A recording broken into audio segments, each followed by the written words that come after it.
विधान परिषदेच्या मतमोजणीला सुरुवात झाल्यानंतर जी पहिली मतमोजणी सुरू झाली त्यामध्ये 25-25 चे 10 गठ्ठे आहेत, 24 चा 11वा गठ्ठा आहे, 274 मतं पडलेली आहेत आणि विधान परिषदेच्या मतमोजणीमध्ये या 274 मतपत्रिकांची मोजणी केली जाईल। यातलं पहिलं जे मत आहे ते भाजपच्या योगेश टिळेकर यांना पडलेलं आहे। भाजपचे एकूण 5 उमेदवार रिंगणामध्ये आहेत।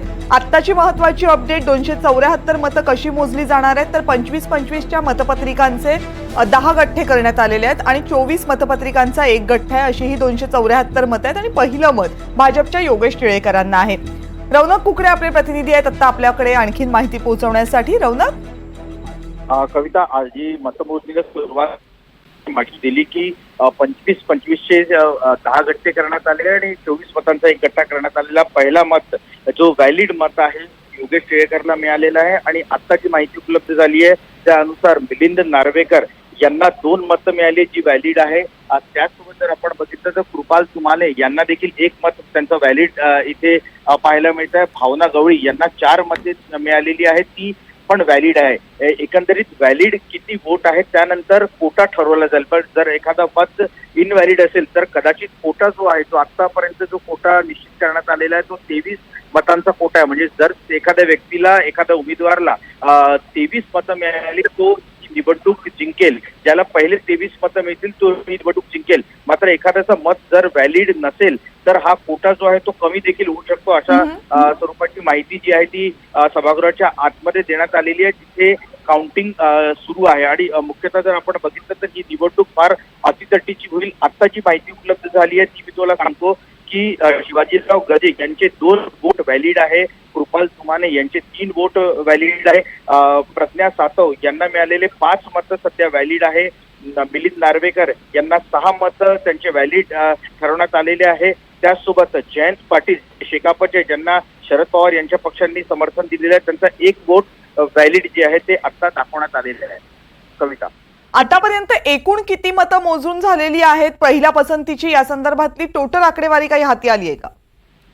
कविता, आता पहिला जो गठ्ठा आपण जसं सांगितलं की 25-25 मतांचे 10 गठ्ठे करण्यात आलेले आहेत, त्याचा जो पहिला गठ्ठा आहे तो ते मोजणं सुरू आहे। तर त्यामधली ही सगळी मतं आहेत साधारणतः। त्यामध्ये जी माहिती उपलब्ध झाली आहे की मिलिंद नार्वेकर यांना 2 मतं जी आहेत ती व्हॅलिड मिळाली आहे। त्याचसोबत जर आपण बघितलं तर शिवाजीराव गर्जे यांना 2 मतं त्यांची व्हॅलिड झालेली आहेत। आता जयंत पाटील यांचा 1 मत व्हॅलिड आहे। असं ही मोजणी जी आहे ती सुरू आहे आणि ही फक्त पहिल्या पसंतीची मतं आता मोजली जात आहेत, राईट? निश्चितपणे ही सगळी जी व्हॅलिड मतं ही पहिल्या पसंतीची आहे।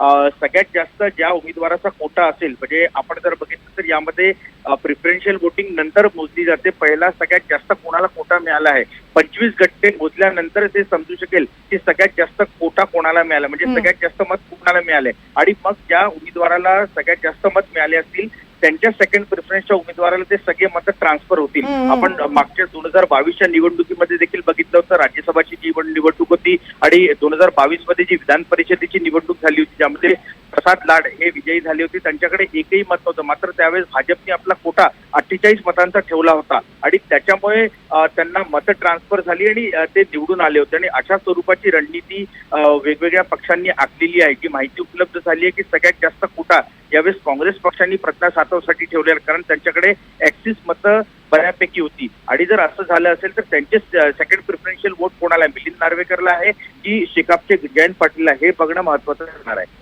बरोबर आहे, कारण सगळ्याच पक्षांनी काहीशी काळजी घेतलेली आहे। यातली 2 कारणं असतात, एकतर गुप्त मतदान पद्धतीमुळे मतं फुटण्याचा धोका असतो, त्यामुळे काही अतिरिक्त मतं आपल्या प्रत्येक उमेदवाराला मिळायला हवीत विजयासाठी, हा एक प्रत्येक पक्षाचा प्रयत्न असतो। आणि दुसरं महत्त्वाचं म्हणजे की काही मतं बाद ठरू शकतात। एखाद्या आमदारांनी मत देताना जर काही चूक केली तर ते मत बाद ठरू शकतं आणि त्यामुळे सुद्धा आपल्या उमेदवाराला धोका पोहोचू शकतो आणि त्याचा फटका बसू नये यासाठी सुद्धा अतिरिक्त मतांची तजवीज प्रत्येक पक्ष करण्याचा प्रयत्न करतो। मात्र ज्या वेळेस उमेदवार जास्त असतात आणि मतं कमी असतात त्यावेळेस मात्र प्रत्येक पक्षाची तारांबळ उडते आणि तीच तारांबळ महायुतीत आणि महाविकास आघाडीमध्ये सगळ्यांचीच उडताना मिळते। पण आताची जी महत्त्वाची अपडेट तुम्ही देताय त्यानुसार 25-25 चे गठ्ठे करण्यात आलेले आहेत मतपत्रिकांचे। पहिल्या गठ्ठ्याची मतमोजणी पूर्ण झालेली आहे। पहिल्या गठ्ठ्यामध्ये पहिल्या पसंतीची मतं कुणाला मिळालेली आहेत याची मोजणी पूर्ण झालेली आहे। यातलं पहिलं जे मत मोजलं गेलं ते भाजपच्या योगेश टिळेकरांना मिळाले।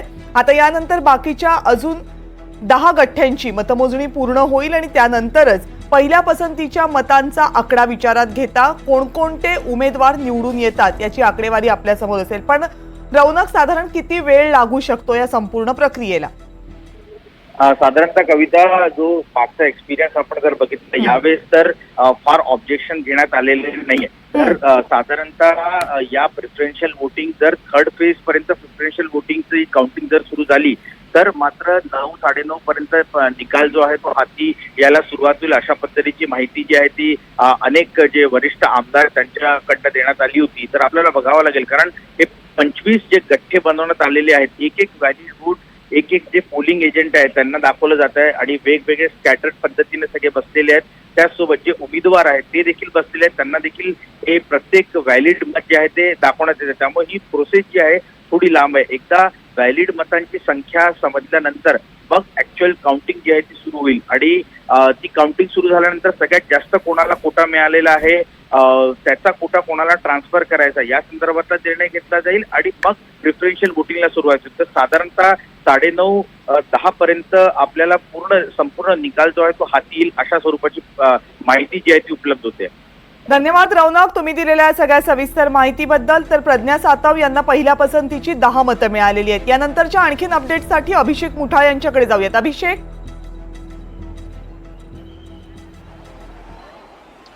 सध्याला पाहायचं तर वोटिंग काउंट जसं सरांनी सांगितलं त्याच प्रकारचं आपल्याला पाहायला मिळतं आहे. एकूण जी रेल सेल आहे ती आपल्याला बाहेर वाढल्याचं चित्र पाहायला मिळतं आहे. एकूणच जर पाहायचं तर सगळ्यांकडनं इथं जे समर्थक आहेत ते